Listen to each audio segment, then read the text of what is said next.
1 tahun, dalam catatan saya, malah banyak hal itu dilakukan secara mandiri sekarang. Misalnya? Artinya, 1, menteri-menteri yang dulu dianggap sebagai kepercayaannya Jokowi sudah mulai hilang satu persatu karena di reshuffle. Tetapi yang paling lebih penting kelihatan itu adalah ketika beberapa program yang dulu menjadi andalan pemerintah sebelumnya, sekarang mulai dikoreksi. Kemudian ada juga yang meminta 96% agar ada lagi reshuffle kabinet. Artinya ini menunjukkan bahwa ya sebagian publik itu belum puas dengan apa yang dilakukan oleh Pak Prabowo. Ada satu hal yang juga menarik yang jadi perhatian publik kan, yaitu sosok Wapres Gibran Rakabuming Raka yang di dalam survei Poltreking itu mendapatkan poin 71,4% tingkat kepuasan publik dengan alasan karena Gibran itu sosok yang pintar, cerdas, dan perhatian. Nah sekarang kalau kita nilai secara objektif, selama 1 tahun ini, apa yang dilakukan oleh Wapres kita ini sudah memberikan harapan atau ya sekadar gimmick saja?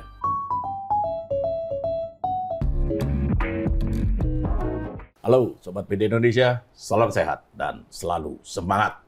Jumpa lagi bersama kami dalam program Ordal, obrolan mendalam bersama orang-orang dalam.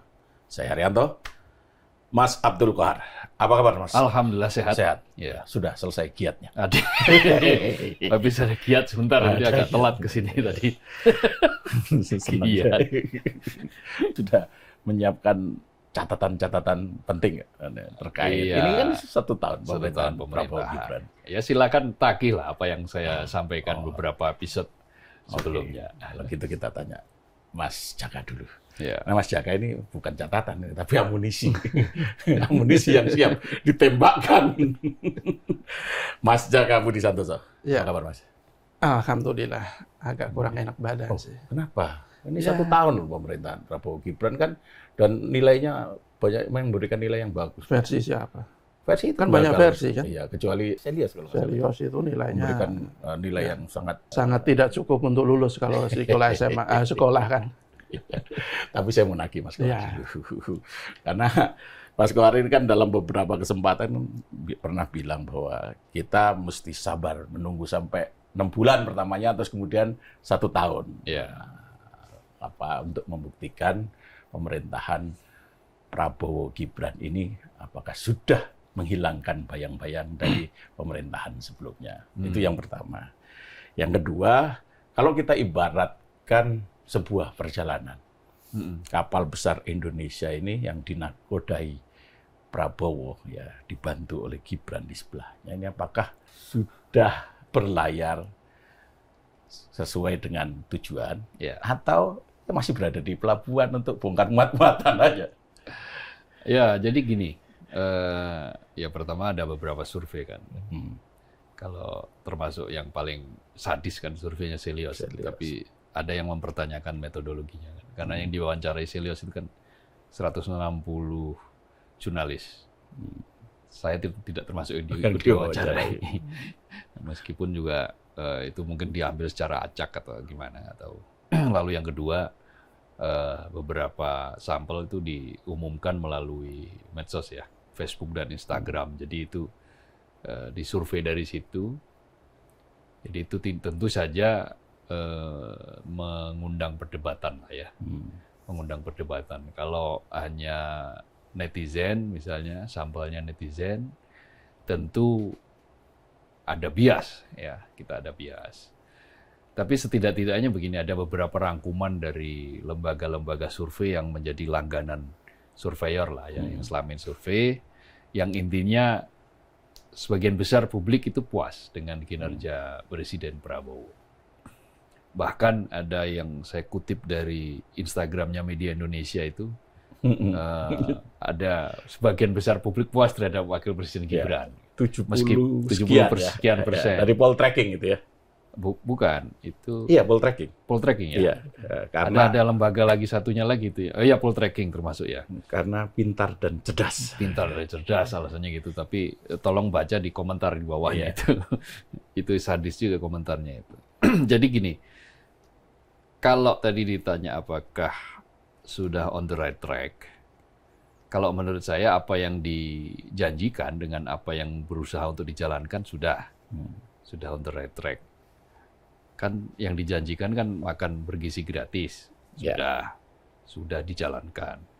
Lalu ada koperasi merah putih. Sudah dijalankan. Cek kesehatan Lalu, gratis. Cek kesehatan gratis juga sudah dijalankan. Setiap ulang tahun gitu kan, kita anniversary kita bisa cek kesehatan gratis di puskesmas terdekat. Nama kita juga saya sudah ngecek sendiri itu ada di Satu Sehat, misalnya di aplikasi. Lalu swasembada pangan, energi sedang berproses. Di bidang pendidikan tentu saja sudah sangat banyak ya yang masuk ada sekolah rakyat dicapai. Sekolah rakyat itu di Kementerian Sosial. Itu sebetulnya program tambahan itu. Awalnya tidak masuk, lalu kemudian ada ide untuk itu dan sekarang sudah jalan sekolah rakyat.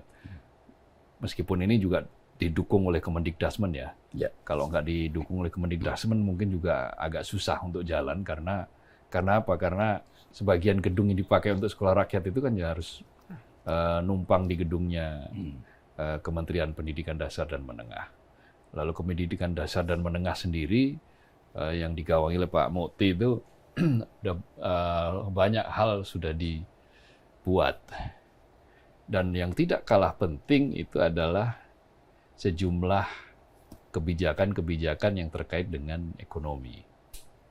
Nah, sekarang mulai kelihatan. Misalnya gini, ada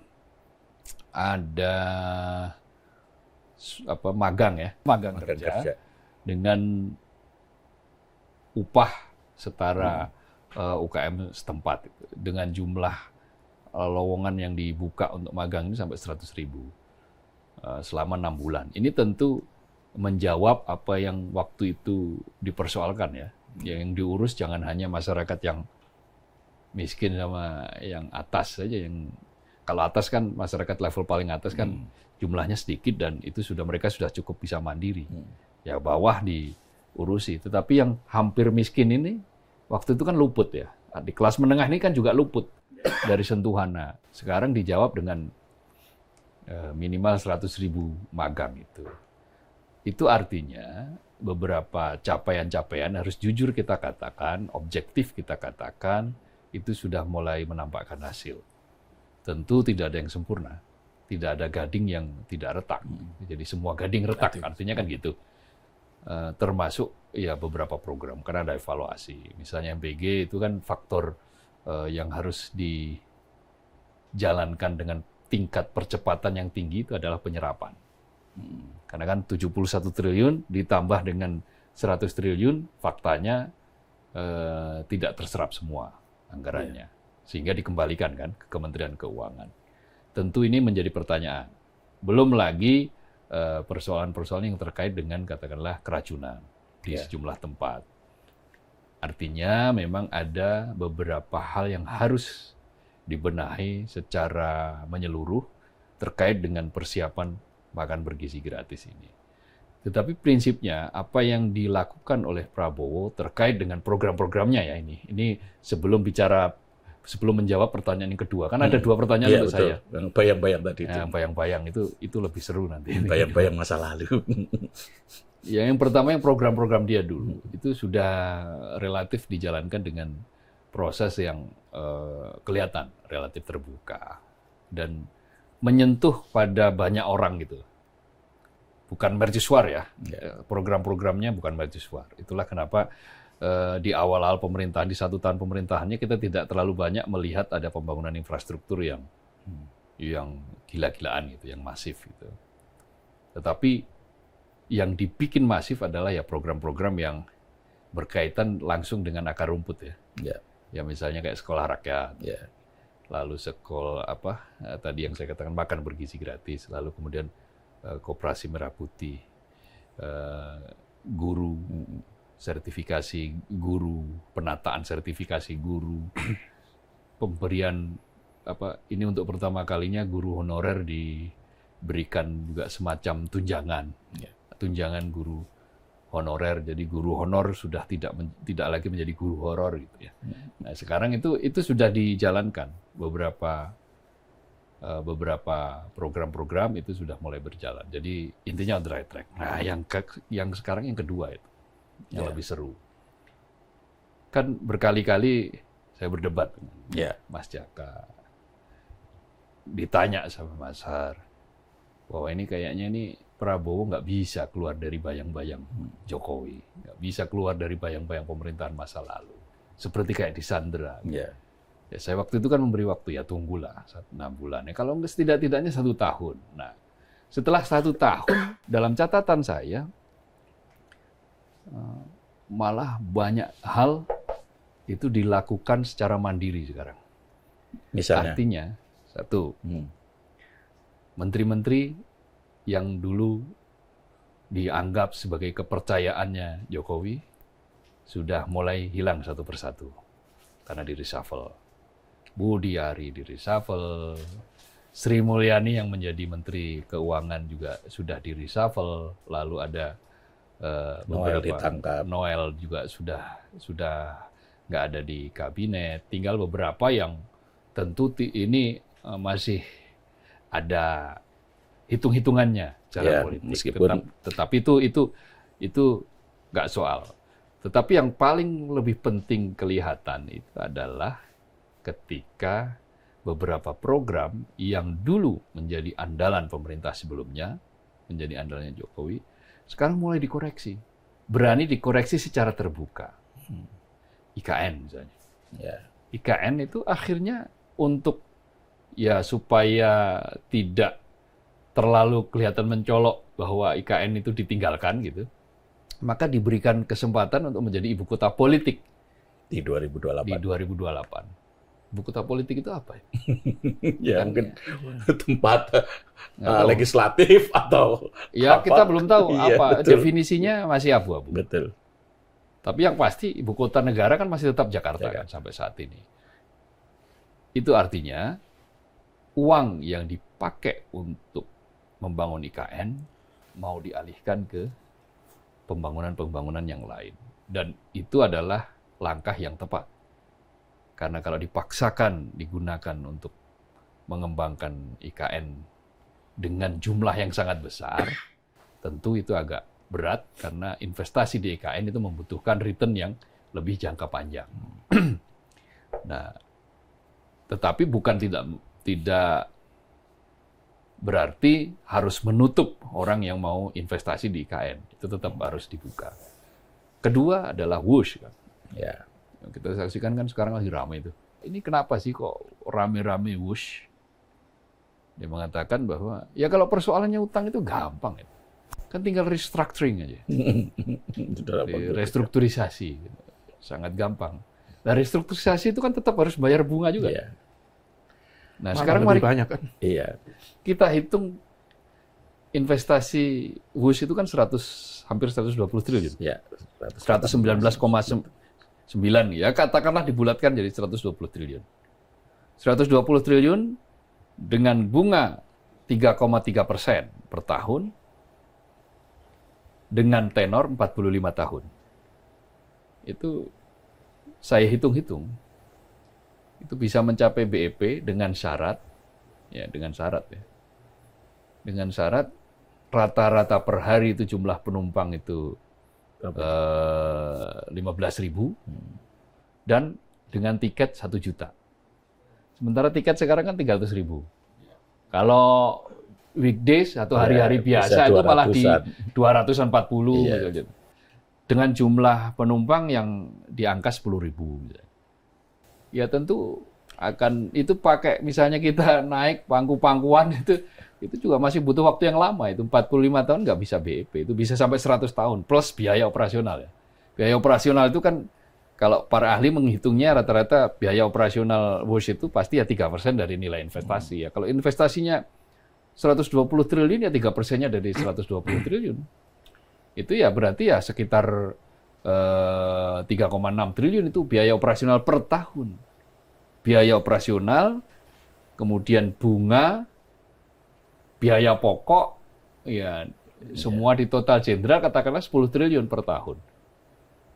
Nah, itu nanti kalau tidak dicari solusinya, Pendapatan WUS itu kan boncos. 1 tahun sekitar 1, nggak sampai 2 triliun kan?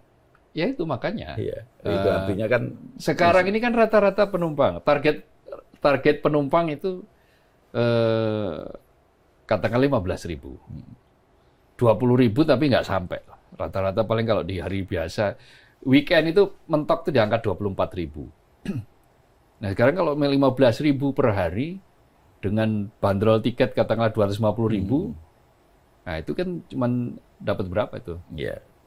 Sangat kecil kan? Sangat kecil dan untuk nutup biaya operasional saja berat.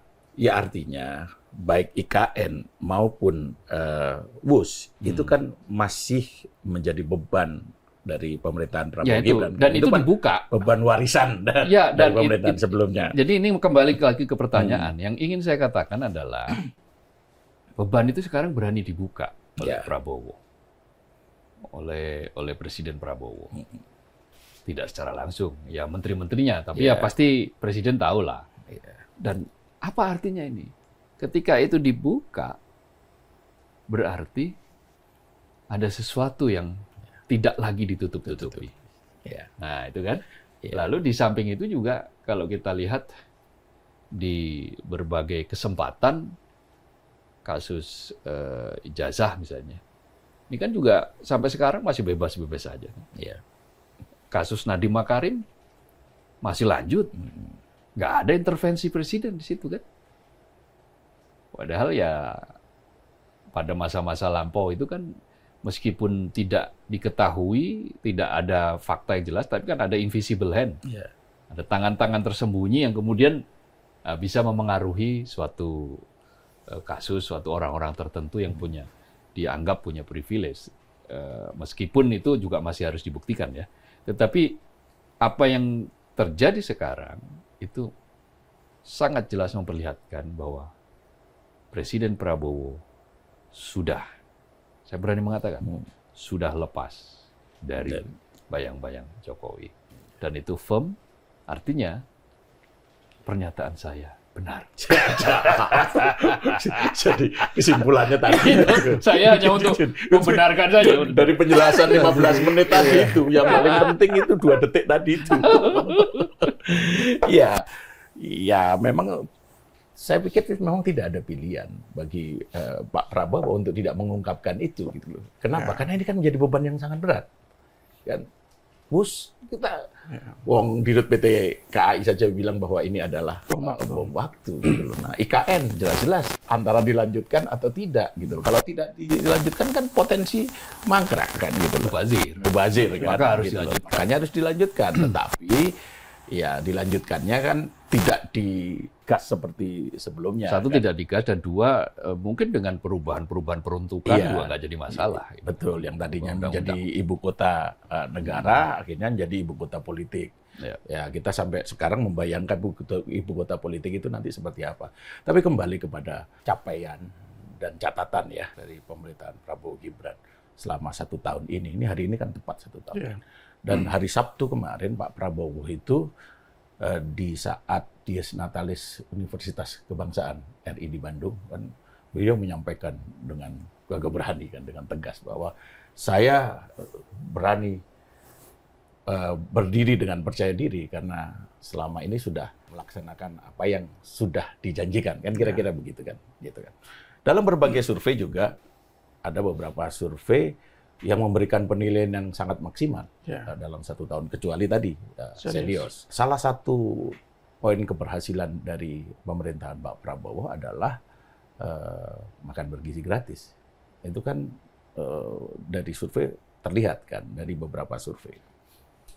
Nah, yang ingin saya tanyakan ke Mas Jaka, kalau dari perjalanan 1 tahun ini, apakah betul program-program yang pernah dijanjikan oleh Prabowo Gibran itu betul-betul direalisasikan? Satu. Yang kedua, kan kita juga pernah mendengar bahwa Gibran menyampaikan akan menjanjikan atau menciptakan 19 juta lapangan kerja. Tapi realitas hari ini kan malah sebaliknya, PHK terjadi di mana-mana kan cukup masif kan.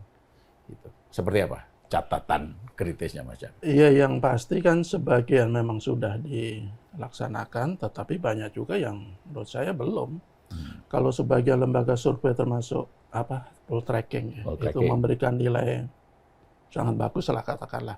Tingkat kepuasan itu kan hampir 80% ya, 78,1 kalau tidak khusus salah. Khusus Gibran itu 74,1 atau 71,4 kepuasannya karena pintar, cerdas dan perhatian.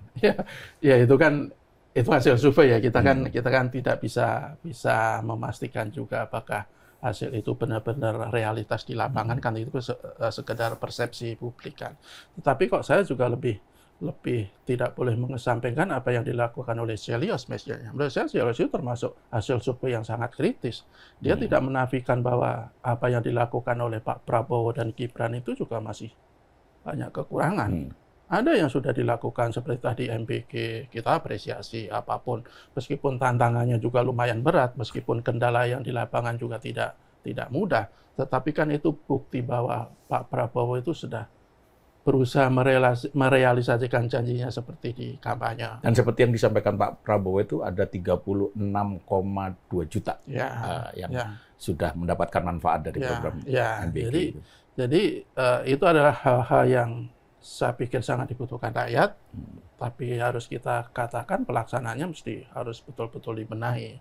Tetapi menurut saya juga ada hal-hal substansial yang masih belum terlalu tersentuh. Kalau versinya Celios itu bahkan dia memberikan nilai 3 dari 10. Itu merah. Lulus saja tidak kalau merah sekolah. Itu. Bahkan menurut Celios itu nilainya lebih buruk dibandingkan rapor 100 hari kepemimpinan Prabowo Gibran. Waktu itu 5 dari 10. Apa yang terpotret dari survei Celios ini menurut saya juga agak relate dengan apa yang terjadi sehari-hari, termasuk di media sosial, termasuk kalau kita berbincang-bincang dengan teman atau tetangga yang rata-rata mengeluhkan seperti masalah lapangan kerja misalnya, seperti masalah penegakan hukum yang masih ada nuansa tebang pilih misalnya. Kemudian juga ada yang mempermasalahkan kenapa Pak Prabowo itu justru membuat kabinet atau pemerintahannya begitu gemuk. Itu kan menjadi sorotan tajam. Bahkan di survei Celios itu menginginkan 98% kalau tidak salah itu agar dirampingkan. Kan kalau sekarang itu menurut mereka itu ada sekitar 140 pejabat. 140. Mulai dari menteri, wakil menteri, utusan khusus, kepala badan sampai dewan pertimbangan presiden segala macam, yang menurut saya bagi pemahaman orang awam termasuk saya itu terlalu gemuk, terlalu boros. Belum lagi kalau kita komparasikan dengan hasilnya yang kita dapat sekarang, kan itu masih jauh dari apa yang diharapkan, kan begitu. Kemudian ada juga yang meminta 96% agar ada lagi reshuffle kabinet. Artinya ini menunjukkan bahwa ya sebagian publik itu belum puas dengan apa yang dilakukan oleh Pak Prabowo. Betul tadi seperti katakan Mas Kohar tadi, memang sudah mulai satu persatu di menteri-menteri peninggalan pemerintahan sebelumnya itu sudah mulai dicopot lah, katakanlah begitu. Tetapi kalau kita lihat fakta yang ada, justru masih cukup banyak menteri-menteri yang memegang kementerian strategis, tapi masih dipertahankan, kan? Kalau kemarin itu kan yang sangat strategis kan Bu Sri Mulyani ya, Menteri Keuangan. Tapi yang sekarang itu masih banyak loh menteri-menteri strategis, dan kalau di versinya Celios itu nama-nama itu ya justru menteri-menteri yang kinerjanya termasuk yang terburuk kan. Ya kalau di survei lain juga menyebutkan ya ada juga yang di Celios disebut terburuk, tapi di hasil survei lain justru bagus. Itu survei. Mereka mungkin punya metode masing-masing, tetapi kalau saya Celios itu lebih lebih menunjukkan realitas yang ada, lebih menunjukkan apa yang diinginkan oleh sebagian masyarakat. Medsos ini. Saya lihat sih itu kan respondennya itu kan 1.338. Itu dari, termasuk masyarakat umum dan yang bukan, tapi itu diumumkannya kan di Facebook sama Instagram. Media sosial. Iya, tapi apapun menurut saya itu media sosial itu kan terkadang bukan terkadang bisa juga menjadi cerminan apa yang terjadi di masyarakat. Apalagi yang bermain medsos itu kan ya rata-rata ya pendidikannya kan lebih tinggi lah ya. Dan menurut saya realitas yang tidak boleh kita kesampingkan juga. Ya saya tidak menafikan apa yang sudah dilakukan oleh Pak Prabowo, Pak Gibran. Apa yang mereka lakukan dengan MPK, dengan koperasi Merah Putih, dengan sekolah rakyat itu kan sebagai bentuk upaya dia untuk merealisasikan janji-janji. Ya, meskipun kalau kita lihat flashback ke belakang lagi, masih juga banyak janji-janji yang belum tersentuh. Kalau kita lihat kampanye Pak Prabowo itu kan salah satunya kan dia bilang, nanti pendidikan gratis.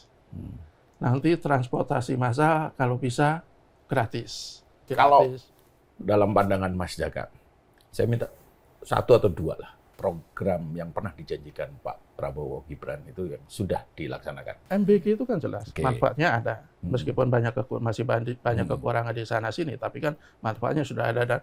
Dan kalau orang bilang banyak yang tidak setuju dengan MBK, kalau saya sih setuju. Itu sebagai salah satu upaya untuk tapi caranya mungkin beda-beda, tapi program itu masih sih bagus. Satu lagi ya soal tadi yang koperasi, ingin kembali membangkitkan koperasi yang selama ini ya bisa katakanlah mati suri lah ya, itu kan sudah mulai dilakukan gitu kan. Lebih banyak mana janji-janji yang sudah ditunaikan atau yang belum? Ya kalau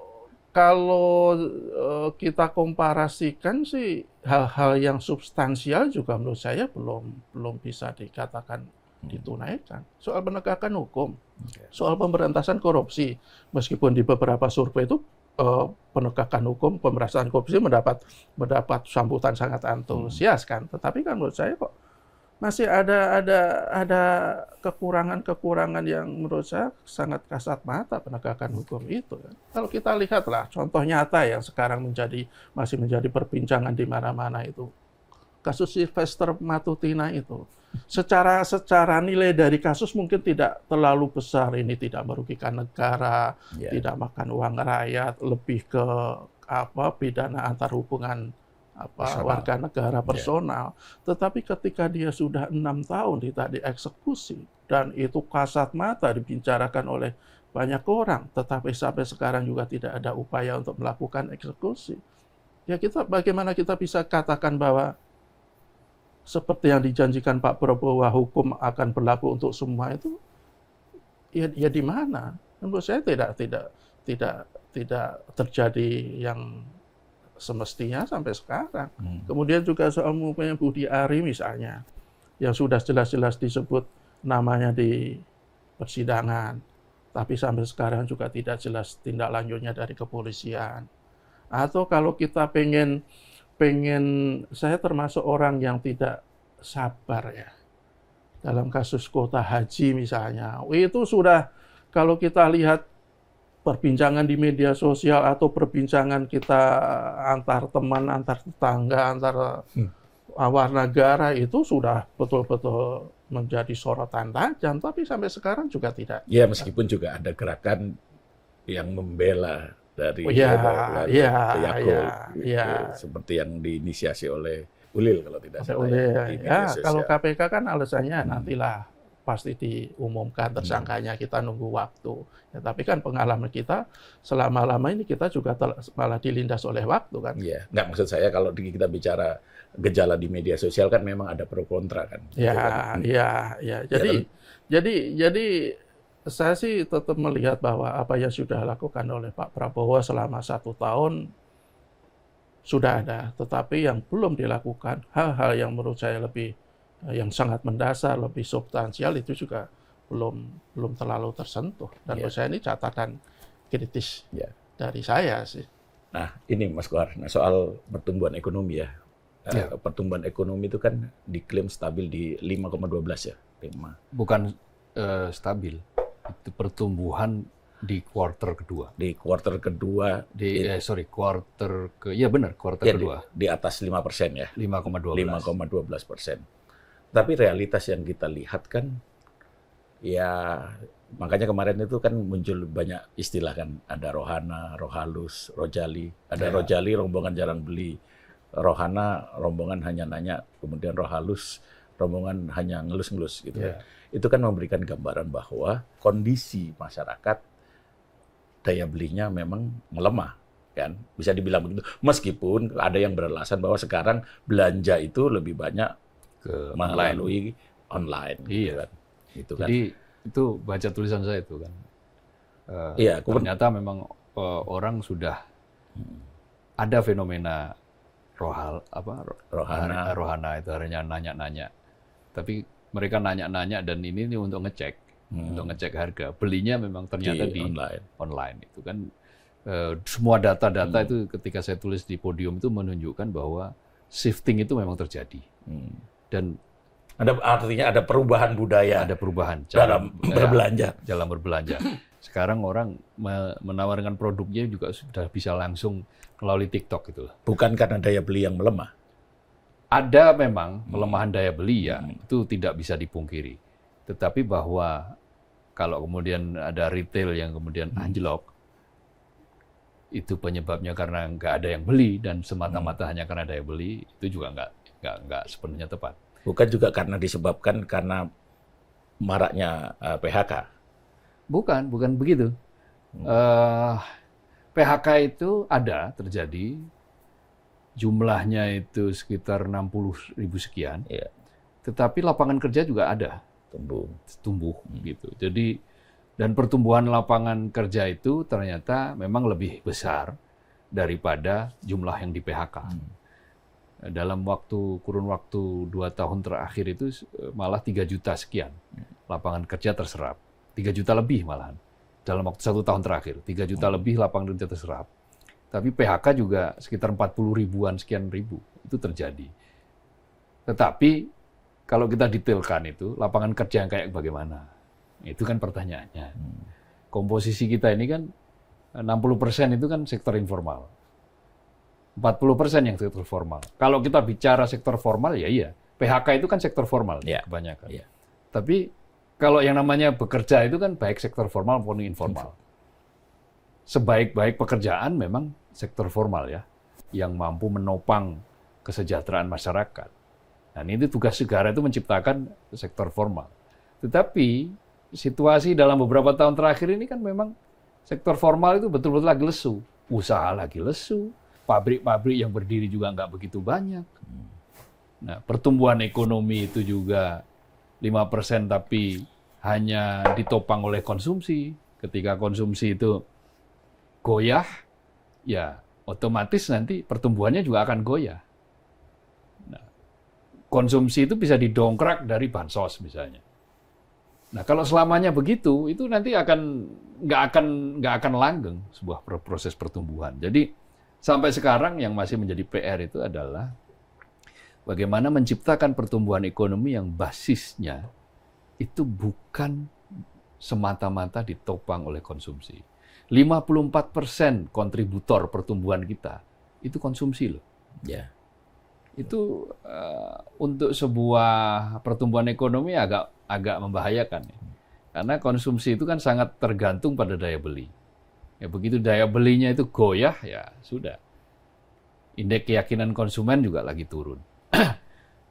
Sementara bandingkan dengan Vietnam. Vietnam itu pertumbuhan semester 1 2025 itu 7,52%. Vietnam 7,52%. Dan dalam semester pertama, 6 bulan pertama di 2025, itu ada 91.000 perusahaan baru di Vietnam berdiri.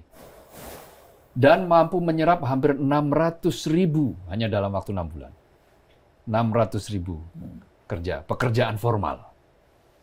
Pekerjaan formal ya. Kalau di kita tadi 3 juta, tapi kan informal yang formal cuma 40%-nya. Artinya nggak sampai 1,5. Nah, kalau dengan komposisi seperti itu, pertumbuhan yang seperti itu akan sehat. Dan kontributor utama, sektor utama di Vietnam itu adalah jasa dan produksi, jasa dan pabrikan. Itu menunjukkan bahwa struktur ekonomi di Vietnam itu kuat. Nah, kenapa di Indonesia nggak bisa begitu? Ya banyak persoalannya, banyak PR-nya. Pertama, ngurus usaha di Indonesia itu yang masih ada yang tahunan malah. Ya, birokrasinya masih berbelit-belit.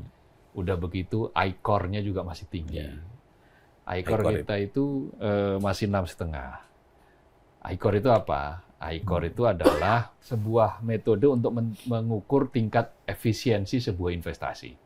Intinya adalah untuk mengeluarkan investasi 100 atau untuk mendapatkan output, ya, katakanlah 100, ICOR itu O-nya itu output, R-nya rasio. Nah, untuk mendapatkan output 100, maka katakanlah dibutuhkan investasi 200. Sementara di Vietnam, untuk mendapatkan output 100, hanya dibutuhkan investasi katakanlah 125. Itu berarti investasi di Vietnam itu lebih efisien daripada di Indonesia. Nah, di Indonesia kenapa di Vietnam efisien? Ya semua satu pintu selesai, nggak ada lagi yang namanya pungli-pungli. Nah, di kita ini kan masih banyak juga itu pungli-pungli. Nah, itu yang beberapa waktu kita bahas soal preman dan seterusnya itu. Yeah. Nah, itu yang sekarang itu mau dibersihkan. Ya misalnya kayak tadi kemarin itu Menteri Keuangan Purbaya sidak ke Bea Cukai bilang itu orang-orang yang ngopi. Purbaya jangan-jangan ngopi saat kerja, main di Starbucks aja. Nah, terus setelah itu ngapain itu orang Bea Cukai main di Starbucks? Jangan-jangan dia sedang ada deal-deal tertentu. Nah, itu yang hendak dibereskan oleh seorang Menteri Keuangan yang namanya Purbaya, dan itu dipublikasikan. Dia membuat hotline lapor Pak Purbaya itu, baru 2 hari aja udah 15.000 laporan yang masuk. Itu kan artinya ekspektasi publik sudah mulai dijawab. Ya, mudah-mudahan nasibnya nggak seperti lapor Mas Wapres. Oh beda ya. Lapor Mas Wapres itu beda dengan yang ini. Kalau ini kan memang betul-betul ranahnya, wilayahnya Kementerian Keuangan. Bea Cukai, pajak itu kan ranahnya Menteri Keuangan, dan ini sudah ada perintah dari Presiden kan. Niatnya mungkin juga beda. Iya. Niatnya. Nah itu. Dalamnya laut bisa diduga, tapi dalamnya hati siapa yang tahu kan? Niat itu kan nggak bisa kita lihat. Mas, kalau catatannya Mas Kohar, kementerian mana yang sekarang ini sudah bekerja sesuai harapan? Ada beberapa ya. Yang saya lihat, ini saya sangat respect dengan Menteri Pendidikan Dasar dan Menengah ya. Pak Abdul Mukti. Abdul Mukti itu saya lihat memang tidak terlalu keluar-keluar gitu, terlalu kelihatan, tapi beberapa catatannya itu luar biasa. Revitalisasi sekolah itu yang targetnya 10.000 tahun ini, itu bisa jadi sampai nanti ternyata 16.000. Dan dengan dana yang sama, dengan anggaran 16 triliun, yang tadinya untuk merevitalisasi 10.000 sekolah, itu dengan model pendekatan yang tertentu, itu bisa sampai 16.000. Saya kemarin mewawancarai, saya kira, wah gila juga nih. Dengan model swakelola. Swakelola itu yang mengerjakan pihak sekolah sendiri. Pihak sekolah mengerjakan, nah dia membuka tender, membuka ini dengan model-model yang ya dia karena mungkin dikerahkan ke sekolah isinya guru-guru, jadi ya jujur di situ. Guru-guru kalaupun ngambil ya nggak mau ngambil sedikit aja udah takut-takutin malaikat, takut-takutin dosa, takut itu. Nah itu yang terjadi. Kenapa? Dengan anggaran yang sama, 16 triliun. Itu bisa mengcover 16.000, padahal targetnya 10.000. Jadi ini kan sebuah, ini satu. Ini dua tadi guru honor itu yang dapat honor tambahan di atas berapa 2 juta Pak. Nah, itu juga sudah direalisasikan. Lalu sertifikasi guru juga. Lalu mengonversi, jadi guru ini selama ini kan kalau nggak ngajar 24 jam dalam sepekan, itu dia nggak dapat sertifikasi. Nah, sekarang itu 24 jam pelajaran ya, bukan 24 jam kita ini bukan. Sekarang dikonversi menjadi misalnya pelatihan guru, itu bisa dikonversi menjadi jam pelajaran. Jam mengajar, sorry, bukan jam pelajaran, jam mengajar. Artinya, guru tidak harus selalu mengajar dulu, baru kemudian bisa dapat sertifikasi. Akhirnya apa? Diakal-akali kan? Ada namanya sodakoh. Sodakoh buat guru yang sebetulnya jam mengajarnya nggak sampai 24, dikatrol tertentu dengan ini. Wah, pokoknya dicari-cari lah gitu rumusnya. Nah, itu misalnya itu. Di bidang Kementerian Agama, ya waktu itu kan udah jelas. Biaya haji turun kan? Ongkos naik haji. BIP ya. Biaya haji yang harus ditanggung oleh jemaah kan turun. Itu bukan perkara yang mudah loh. Itu sesuatu yang luar biasa.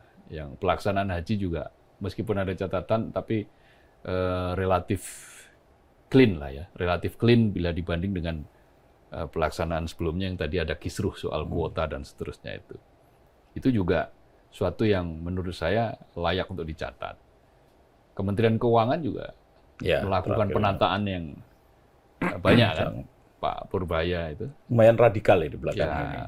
Mazhabnya berbeda dan dia berani kan, dia seperti kayak nothing tulus saja, dia nggak ada poles-polesan apa-apa gitu. Jadi itu enak, itu luar biasa. Dan keberanian untuk membuka sesuatu yang nanti potensial untuk menjadi masalah. Itu juga menurut saya sesuatu yang positif, capaian-capaian positif. Betul bahwa masih ada problem. Masih ada catatan kritis. Soal konteksnya adalah partisipasi publik. Kita melihat bahwa banyak hal itu dilakukan terlalu elitis. Dilakukan terlalu elitis misalnya gini, undang-undang misalnya. Itu yang tahu ya hanya pemerintah sama pembuat undang-undang aja di DPR. Padahal ini undang-undang untuk orang banyak. Ya, bahkan terkesan diam-diam. Terkesan diam-diam. Nah, hal-hal seperti ini, model-model seperti ini, itu nggak bagus. Ini seperti kayak mau mengembalikan segala sesuatu pada sentral, pada pemusatan, pada komando.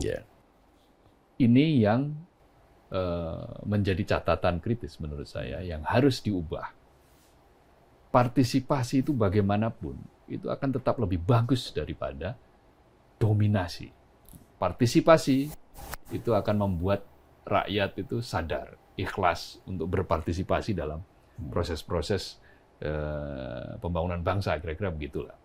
Dan itu yang akan lebih mempercepat nanti capaian-capaian. Jadi ada yang kelihatan, tapi juga ada yang masih menjadi kementerian menjadi tanya-tanya. Tapi begini, saya mengkritik ya kita tidak boleh terlalu tinggi.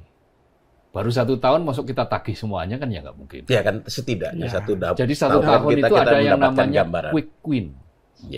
Menteri-menteri punya quick wins. Rata-rata 5. Nah, 5 itu udah ukur aja dari yang quick wins yang dia bikin itu. Misalnya Kementerian Pendidikan apa, Kementerian Kependudukan dan Pembangunan Keluarga misalnya, dia punya quick wins 5. Dari 5 itu capaiannya seperti apa. Jadi itu lebih enak nagihnya itu. Misalnya Menteri SDM, Pak Bahlil, dia bikin quick wins apa. Terutama hilirisasi katakanlah. Nanti hilirisasi seperti apa, capaiannya bagaimana. Sudah mencapai nilai tambah berapa. Tapi kemudian dampak lingkungannya sudah bisa dimitigasi atau belum. Ya kan yang menjadi titik kritis itu kan selalu begini. Ekonomi yang bersifat ekstraktif. Ekonomi ekstraktif itu ekonomi yang mempertahankan sumber daya alam. Menjadi tulang punggung. Itu pasti akan berisiko secara berkelanjutan, environmental. Isunya pasti isu lingkungan. Isu lingkungan. Tambang, batu bara, semua lingkungan. Nikel. Hilirisasi, apalagi program hilirisasi nikel. Iya, hilirisasi nikel itu nilai tambahnya oke, bagus. Kalau betul-betul dia dijalankan secara bagus. Tapi biasanya dampak lingkungannya itu tidak dipikirkan. Atau dipikirkan tapi ya seadanya saja. Padahal ini kan potensial untuk menimbulkan bahaya. Ya, terakhir ini kan kita lagi dikejutkan oleh sebuah temuan bahwa hujan di Jakarta ini mengandung mikroplastik. Sudah mengandung mikroplastik kan. Iya. Udah bahaya itu kan. Yang dampaknya tidak terlalu besar itu hilirisasi kemenyan. Karena kan bisa nunggu kan. Itu Mas Wapres ya? Dan itu sudah sampai mana ya? Saya mau lanjutkan. Itu hilirisasi kemenyan itu temennya bisnis kalajengking itu ya? Sebagai obat itu ya? Ada itu. Iya, betul. Saya mau lanjutkan ke Mas Jaka. Kalau tadi kan catatan untuk kementerian-kementerian yang ya kira-kira sudah bisa kita lihat lah hasil kerjanya. Nah, kalau yang masih belum memuaskan kinerjanya itu satu. Terus kemudian gini, apakah Pak Prabowo masih perlu melakukan reshuffle lagi? Kalau saya menilai, kalau berdasarkan hasil survei itu kan ya ada menteri-menteri yang nilainya memang memprihatinkan kan. Ada misalnya, paling tidak begini, mungkin mereka sudah bekerja tetapi tidak disosialisasikan, tidak dikomunikasikan ke publik, jadi publik tidak tahu. Atau mungkin mereka memang tidak bekerja secara optimal, sehingga publik juga menilainya nilai buruk kan. Misalnya kalau kita lihat kayak badan pengentasan kemiskinan ya, yang Budiman Sujatmiko kan, itu kan termasuk nilainya kan buruk. Kemudian juga Kementerian Kebudayaan Pak Tridjon itu kan nilainya juga buruk dalam hasil survei. Kemudian juga ada Kementerian ESDM itu kan dinilainya juga ada yang hasil survei yang memberikan nilai bagus, ada juga yang nilainya sangat buruk. Karena kalau kita lihat ESDM itu beberapa kali melakukan kebijakan yang oleh publik ya, persepsi publik itu justru menyusahkan rakyat.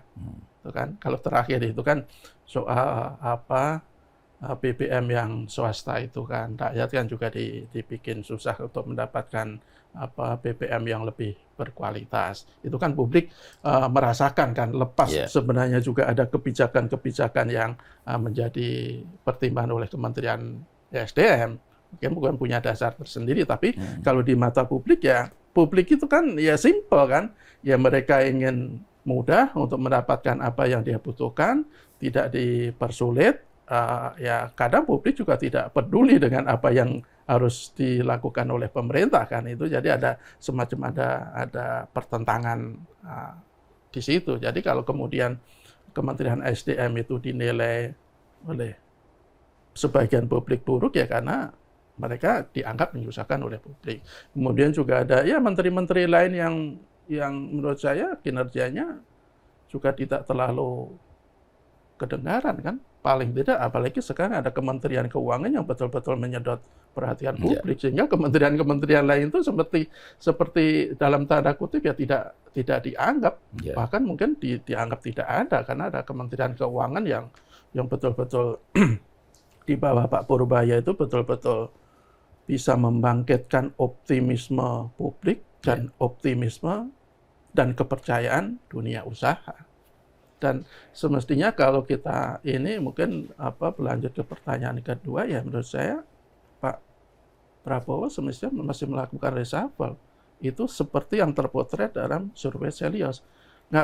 Saya agak lupa apakah 96 atau 98% itu responden itu menginginkan ya Pak reshuffle itu sudah dilanjutkan. Dan kalau bisa penggantinya itu ya model-model kayak Pak Purbaya yang dia berani, dia tanpa beban, dia sangat terbuka ke publik, dia sangat tidak pelit untuk memberikan keterangan ke wartawan. Sehingga apa yang dilakukan oleh pemerintah itu betul-betul terdelivery ke publik. Dan menurut saya yang tidak kalah pentingnya itu ya gebrakan-gebrakan yang paling tidak sampai sekarang ya mudah-mudahan itu betul-betul konsisten dan betul-betul direalisasikan. Gebrakan yang menurut saya ya sangat luar biasa dari seorang Purbaya. Belum lama dia sidak ke Bea Cukai, kemudian dia sidak ke kantor pajak, dua institusi di bawah Kementerian Keuangan yang selama ini dianggap oleh publik ya lahan basah, lahan yang sangat subur untuk melakukan kong kali kong di antara pengambil kebijakan dengan dunia usaha. Jadi kalau umpamanya ada 8 5 atau 2, 3 atau 2 atau 3 orang-orang seperti Pak Purbaya, saya pikir kok tingkat kepuasan publik akan meningkat. Kalau survei itu diadakan setelah Pak Purbaya atau paling tidak beberapa saat Pak Purbaya itu menjabat, kok saya pikir survei kepuasan itu akan jauh lebih bagus. Jadi apa yang terpotret dalam survei, meskipun itu survei itu ya agak menyakitkan ya. Saya pikir pemerintah jangan antipati dengan hal itu. Harus menjadikan pijakan bahwa ya sebenarnya kan publik itu hanya ingin pemerintah itu sukses kok. Tidak adalah rakyat yang ingin pemerintah itu gagal. Adalah mungkin ada ya beberapa pihak yang ingin pemerintah. Tapi saya pikir sebagian besar rakyat itu ya pemerintahan Pak Prabowo itu sukses. Dan kunci kesuksesan sebuah pemerintahan adalah ya mendengarkan aspirasi rakyat, sepahit apapun, sebengis apapun kritik yang diberikan, tapi kalau ditanggapi dengan sikap besar hati, dengan sikap keterbukaan yang sangat bagus, saya pikir itu akan semakin meningkatkan kinerja pemerintah. Ya, sama ini juga publik ya tinggal mau mempercayai survei yang mana.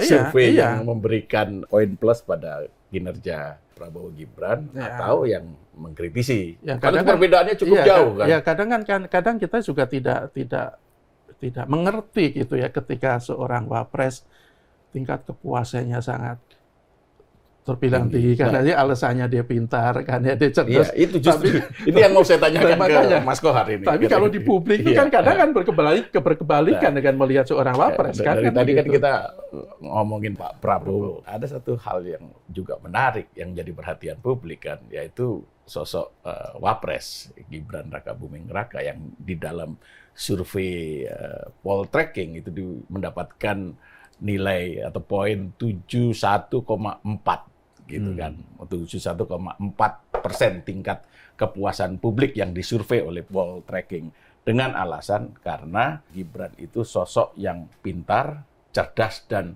perhatian. Nah sekarang kalau kita nilai secara objektif, selama 1 tahun ini, apa yang dilakukan oleh wapres kita ini, Mas Gibran ini, sudah memberikan harapan atau ya sekadar gimmick saja? Ini tergantung harapannya seperti apa. Kalau harapannya adalah bahwa wapres Gibran, jawaban yang bijak sekali. Enggak, begini. Kalau harapannya adalah Gibran menjalankan fungsi-fungsi kewapresan sesuai Undang-Undang Dasar 45, ya angka 70% puas itu wajar. Artinya sebetulnya wapres itu ya cukup menjadi ban serep. Nah selama ini kan ban aslinya Pak Prabowo kan masih tahes-tahes saja. Artinya kan masih jalan, masih bisa berkegiatan, masih punya kesempatan. Nah di level seperti itu ya wapres nggak perlu ngapa-ngapain. Dan ketika wapres nggak perlu ngapa-ngapain itu ya sudah, jangan diharap lebih dari itu gitu. Makanya kalau kemudian publik menganggap oh ya wapres sudah mampu menjalankan fungsinya dengan baik sebagai... Tapi wapres kan bikin tuh lapor Mas Wapres. Nah itu melampaui justru. Jadi kan ban serep itu kan kalau kita pakai kan diem. Iya, kalau ban utamanya nggak ban utamanya menggelinding kan ban serep harus diam kan. Berarti udah benar lah yang dilaporkan. Kalau sekarang... Berarti surveinya juga benar itu. Tapi kalau dikatakan bahwa cerdas atau apa itu perdebatan pasti, terjadilah perdebatan. Tapi kalau kalau dia itu apakah sudah menjalankan, tadi pertanyaannya kan sudah menjalankan fungsinya sebagai wapres, ya sudah. Ya itu apa fungsinya? Diem gitu. Bahwa dia mendampingi presiden, mewakili presiden ketika memang presiden tidak bisa menjalankan tugas-tugas tertentu itu. Nah itu biasanya nanti yang mewakili wapres. Tapi kan sejauh ini kan peran wapres memang seperti itu sebetulnya. Ada dulu zaman Pak JK wapres sangat agresif. Nah itu yang sebagian orang yang mengatakan bahwa itu salah. Itu seperti kayak matahari kembar. Itu sama kayak misalnya ada wakil menteri yang kemajon gitu, yang lebih maju daripada menteri, itu juga nggak pas. Seperti Ya, Noel. Seperti Noel itu. nggak boleh waktu itu seperti Noel katakanlah seperti itu ya nggak pas. Ya ada yang lebih maju, lebih ini nggak, ya itu nggak pas. Nah makanya kalau menilai Gibran ya nilailah dia sebagai fungsinya. Tetapi dia sebagai simbol itu kan banyak dipertanyakan orang tuh, banyak dipertanyakan netizen. Sebagai simbol, sebagian besar netizen itu melihat bahwa secara simbolik dia belum pas berada di posisi seperti itu. Tapi itu kan perdebatan. Ini kan post factum itu, sesuatu yang sudah kejadian. Nah, ya tinggal kita tunggu aja. Selama dia mampu menjalankan fungsinya sebagai ban serep, yakni dengan diam, ya itu ya pas lah, ya sudah. Ya udah, apa Tapi namanya. memang strategi dari Mas Gibran ini menurut saya juga efektif. Dengan dia menemui banyak orang, datang ke misalnya ke tempat-tempat terjadinya bencana. Berarti nggak diam dong. Ya itu tadi, diamnya itu maksudnya tidak seputar pekerjaan kepemerintahan, tapi ya itu pemerintahan juga. Oh, dia bekerja dalam diam. Dia bekerja dalam diam, tapi disorot kamera. Dia datang ke sekolah-sekolah, menemui anak-anak sekolah SD, SMP, terus kemudian ke lokasi-lokasi yang telah terjadi bencana. Itu kan sering kali. Ya, Pokoknya tapi ada beberapa yang offside. Ya misalnya misalnya. kayak ketika di sekolah dia bongkar-bongkar tas. Nah itu kan tas itu kan wilayah privat. Betul. Dia ambil dari bawah. Kecuali dia minta, tolong ambil tasmu, tolong buka. Saya pengen tahu itu isinya murid apa." perempuan kalau tidak salah. Itu murid perempuan. Itu kan ingin, sebagian orang mengkritisi bahwa itu ingin menampilkan gimmick tapi secara salah gitu. Ingin bergimmick. Ya makanya lebih baik diam saja. Makanya, jadi menurut saya itu lebih baik ya diam saja. Nah, diam terus ya, tahu-tahu pemerintahannya selesai gitu. Itu sesuatu yang mungkin agak lebih pas. Jangan-jangan dengan dia diam, dengan tidak terlalu banyak ini malah nanti karir politiknya bagus ya, siapa tahu. Kan. Kalau di medsos itu kan ada salah satu komentar begini, mengomentari hasil survei Pak Prabowo ini kan lumayan tinggi kan. Dia bilang begini, itu udah sangat bagus, orang Pak Prabowo bekerja sendirian kok. 78 tuh bagus, apalagi kalau ada pendampingnya yang benar-benar bagus. Bisa jadi 90% gitu. Tapi jadi penampilan Prabowo di dunia internasional itu juga harus kita apresiasi. Bagus. Itu menunjukkan bahwa peran Indonesia sekarang sangat-sangat penting. Dia satu-satunya perwakilan dari Asia loh yang ikut meeting di Sharm el-Sheikh di Mesir. Ya meskipun ada juga yang menjadikan Pak Prabowo sebagai bahan ledekan. Ya, salah satu komedian ketika bisi-bisi dengan Trump yang ingin ketemu Eric Trump itu. Tapi itu sebetulnya karena kecelakaan aja, karena mic-nya bocor. Kalau mic-nya nggak bocor, semua kepala negara pasti melakukan begitu untuk nego-nego bisnis itu seperti itu. Kan yang namanya diplomasi itu macam-macam. Ada diplomasi dansa, ada diplomasi mengenal keluarga, meskipun di Amerika ini kemudian menjadi bahan olok-olok. Tetapi menurut saya itu masih dalam batas yang wajar dan tidak bisa dibuktikan bahwa itu ada sesuatu yang memengaruhi. Bagi Trump mungkin itu pengaruhnya besar, karena akan dianggap sebagai konflik of interest. Tetapi bagi Pak Prabowo nggak ada. Kenapa? Justru itu Pak Prabowo kan ingin ada potensial, ingin memasukkan investasi yang lebih besar, atau mungkin menego hubungan bilateral dagang dengan Amerika. Itu bagi Indonesia menguntungkan, bagi rakyat kita akan bisa menguntungkan. Oh ya, satu lagi, ada menteri yang tadi saya lupa catatannya, tapi menurut saya harus dimention bahwa itu sudah termasuk berhasil, yaitu investasi tadi itu. Jadi ini dari Januari sampai Rosan ya, Rosan. Pokoknya jajaran Kementerian Investasi lah. Dari Januari sampai September itu, realisasi investasi kita itu 1.400 triliun lebih. Itu 75% dari target. Targetnya itu 1.900 sekian. Ya masih ada 3 bulan, tapi itu saya kira akan tercapai. Tetapi yang menggembirakan adalah realisasi investasi segitu itu tumbuh 13%. Itu kan berarti positif tuh.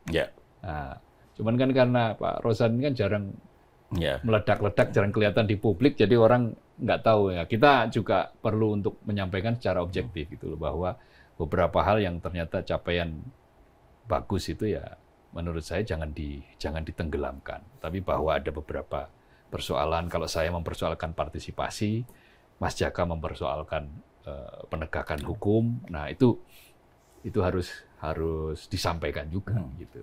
Oke, harapannya Mas? Ya, harapan Pendek saya ini kan 1 tahun kalau itu ya tidak buruk-buruk amat lah apa yang sudah dilakukan oleh Pak Prabowo. Saya pikir ya ini modal yang masih ada sisa 4 tahun, meskipun nanti ya 3 tahun lah, setahun terakhir itu nanti kan untuk 2029 kan. Ya, untuk politik. Untuk politik kan.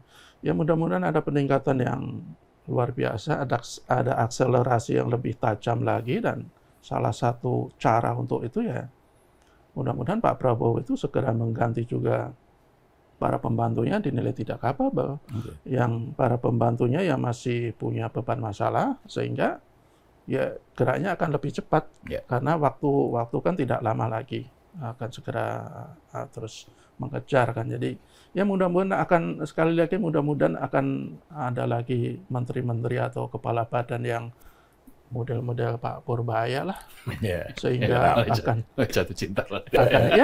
Paling sampai sekarang kok saya sangat berharap terhadap dia ya. Tapi satu yang katanya, jangan mengkultuskan. Yang penting jangan mengkultuskan. Iyalah. Ya mudah-mudahan itulah. Saya juga mengingatkan bahwa masih banyak masalah yang harus dibenahi, penegakan hukum, pemberantasan korupsi. Untuk pemberantasan korupsi sebenarnya tidak hanya Pak Prabowo yang bertanggung jawab ya. Kalau kita lihat ranah yudikatif itu kan juga masih memprihatinkan kan. Bagaimana kemarin mantan dirut sebuah BUMN yang korupsi merugikan negara 1 triliun cuma divonis 10 tahun, itu kan betul-betul menyakitkan.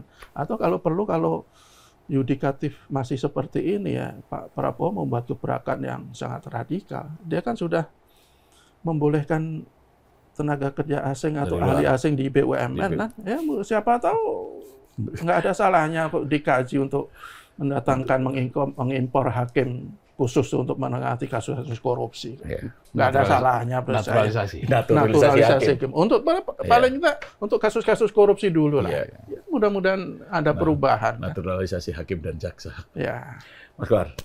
Ya, tentu saja ini 1 tahun ya. 1 tahun itu pijakan awal. Itu sudah mulai terlihat arahnya kemana, dan itu bagus bagi guidance untuk ke depan. Yang paling penting itu 3 hal. Saya mengutip dari makna sebuah puisi karya Bung Karno, ya, Dimakan Api Unggun. Dimakan Api Unggun itu paling enggak itu dari secara makna itu ada 3 hal yang harus dilakukan oleh semua elemen yang ada di Republik ini. 1 itu berjuang. Yang kedua itu berkorban. Dan yang ketiga itu berpartisipasi. Jadi 3 itu. Dari puisi Dimakan Api Unggun itu, intinya 3 itu. Berjuang ya pelaksanaan kata-kata, kalau kata Rendra. Kalau hanya omon-omon itu belum bisa disebut berjuang lah. Dan perjuangan adalah pelaksanaan kata-kata. Kedua, berkorban. Nah ini perkaranya. Terlalu banyak di elit kita ini yang hanya menjadikan kalimat berkorban itu hanya di atas podium dan mimbar-mimbar. Belum pada gerak nyata. Kenapa? Yang terjadi kan malah menikmati diri sendiri kan. Dan ini sudah mulai diajarkan itu diinstruksikan oleh Presiden, yaitu dengan satu simbolnya itu menghapus tantim untuk komisaris. Itu logika yang masuk juga ke publik itu, mudah masuk. Mudah-mudahan ini dijalankan secara konsisten dan benar-benar dijalankan. Soalnya kalau hanya gebrakan yang sesaat, ya ini nanti akan ditagih. Kan buktinya katanya pemangkasan jumlah komisaris dan pengurangan tantim itu bisa menghemat 5 triliun loh. Itu kan angka yang sangat besar untuk sebuah efisiensi, dan itu bagus gitu untuk hal-hal begitu itu. Supaya kita kembali on the right track tadi, berkorban. Dan yang ketiga berpartisipasi. Nah ini yang kadang-kadang luput. Ya. Elit ini pinginnya ya semua dikerjakan oleh elit, rakyat itu tinggal nerimo saja. Nggak bisa begitu. Karena asta-citanya Presiden Prabowo itu yang nomor 1 itu ada membangun demokrasi yang kukuh. Inti dari demokrasi itu adalah partisipasi. Tanpa partisipasi bukan demokrasi namanya. Nah, itu otoritarianisme. Karena itu supaya kita tidak jatuh ke otoritarianisme, kembangkan ini secara pasif. Tokoh-tokoh seperti kayak Purbaya itu menarik. Katakanlah terlepas dari perbedaan pandang, sudut pandang ya, itu tetap menarik. Dia tiap waktu dia ada saja yang dia sampaikan. Yang terakhir selain tadi itu Starbucks. Ya, Starbucks. Nah, dia juga mengkritik ada dana 285 triliun ditaruh di dalam deposito. Waktu dia menyampaikan speech di Metro TV itu, closing mark itu di acaranya Metro TV minggu lalu. Itu tidak produktif menurut. Dan Purbaya kayaknya curiga. Ada permainan ya. Curiga bahwa ada permainan di situ dengan dia mengatakan, kalau saya tanya anak buah saya, pasti nggak tahu mereka juga. Nah, itu kemana? Saya akan membentuk tim untuk membereskan ini semua. Luar biasa.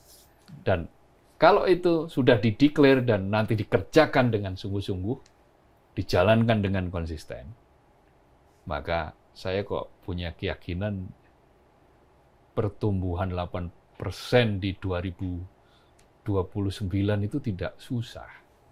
Vietnam saja bisa 7,5% kok. Kita yang punya banyak hal kok nggak bisa 8%. Itu terlalu aneh. Tetapi syaratnya yaitu yang bocor-bocor itu ditutup dengan total, dan butuh orang yang punya nyali, punya keberanian, punya konsistensi, ya model-model kayak Purbaya itu. Atau yang tenang tapi dia konsisten, berani. Pak Mukti itu. Nah, misalnya Pak Mukti itu. Jadi Pak Mukti, Pak Nasaruddin Umar juga. Kita ternyata bisa kan menurunkan biaya haji juga bisa. Jadi saya kira itu harapan, dan saya kok punya optimisme meskipun ada skeptisisme di beberapa sisi, tapi tetap ada optimisme. Oke, cukup ya? Cukup ya? Ya tentu saja dalam 1 tahun ini kita semua punya harapan lah kepada pemerintahan Prabowo Gibran. Tentu saja harapan itu besar, harapan kita semua untuk menjadi kenyataan. Supaya apa? Supaya kita bisa menilai kinerja pemerintahan Prabowo Gibran ini memuaskan. Gitu. Baik Sobat BD Indonesia, demikian perbincangan kami, semoga bermanfaat. Salam sehat.